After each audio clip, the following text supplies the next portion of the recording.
Bom, pessoal, nós vamos falar sobre o Tribunal Revolucionário. Esse título é a segunda parte do terror jacobino, né, da primeira aula. Então, fica atento aqui à leitura. Aqui, ó. Os próprios jacobinos começaram a divergir sobre os rumos da Revolução, dividindo-os em três facções. A mais radical era comandada pelo jornalista Jean Paul Marat, editor de O Amigo do Povo, e seus membros eram chamados de enraivecidos. No polo oposto, os indulgentes eram liderados pelo George Danton, favorável à moderação no combate aos inimigos da Revolução. No centro, pontificava a facção de Robespierre, que primeiro esvaziou a facção dos enraivecidos. Em 1793, o próprio Marat morreu assassinado por um girondino em 13 de julho e depois voltou-se contra os indulgentes. Então aqui, pessoal, fala de três facções, né? Jacobinos, tá? Os enraivecidos, liderado por Jean Paul Marat. Marat foi morto por uma mulher jacobina, tá? Porque eles defendiam eram radicais extremos, né? Olha aqui o nome, enraivecido. E temos os indulgentes, que era liderado por Robespierre, por George Danton, que ele era contra a radicalização, né? E tantas mortes. Foi também guilhotinado, a mando de Robespierre. E o próprio Robespierre vai ser guilhotinado, né? Agora dessa vez pelos girondinos, que nós vamos ver mais à frente, tá bom? Então, pessoal, agora nós estamos na página 33. Vamos continuar. Essa fase da Revolução foi marcada pela ação do Comitê de Salvação Pública,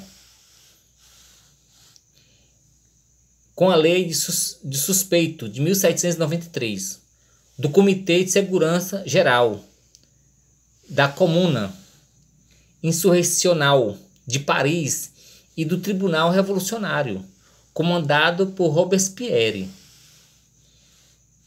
que se autoproclamava o incorruptível.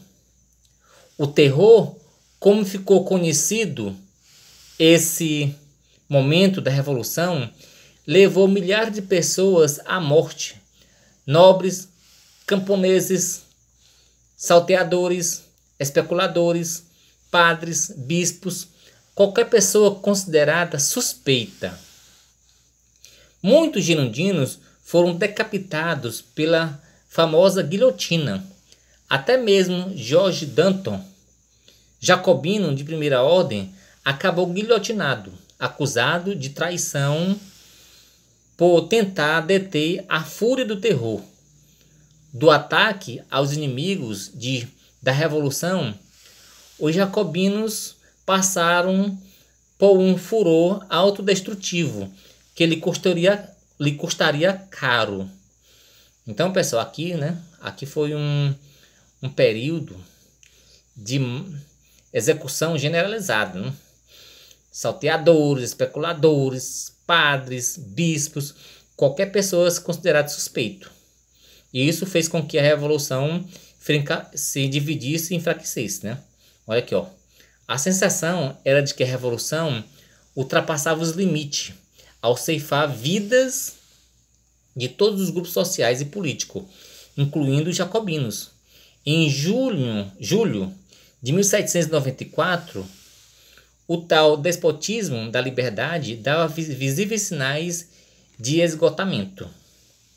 Veja aí, pessoal, essas cenas aí populares. Então foi um período de muita turbulência e de execução. Veja aqui, ó. Com a lei de suspeito, qualquer indivíduo poderia ser preso, julgado, condenado à morte, no caso de haver indícios de que era contra-revolucionário, né? Então são momentos extremos da Revolução. Aqui, ó, vamos falar sobre o Robespierre e a liberdade despótica. Nascido em 1758, Robespierre formou-se em direito, atuou como advogado e, quando estourou a Revolução, firmou-se como uma de suas principais lideranças. Foi grande defensor da execução de Luís XVI e Maria Antonieta. Comandou o processo revolucionário de 1793, dirigindo o Comitê de Salvação Pública, considerado incorruptível, modo como ficou conhecido nos anos de glória do terror. Jacobinos, quando defendia o despotismo da liberdade, o golpe termidoriano de 1794 derrubou Robespierre e seus colaboradores. Foi guilhotinado em 28 de julho. Aqui a imagem de Robespierre, tá, pessoal? Detalhe, retrato de Robespierre, pintura do século XVIII.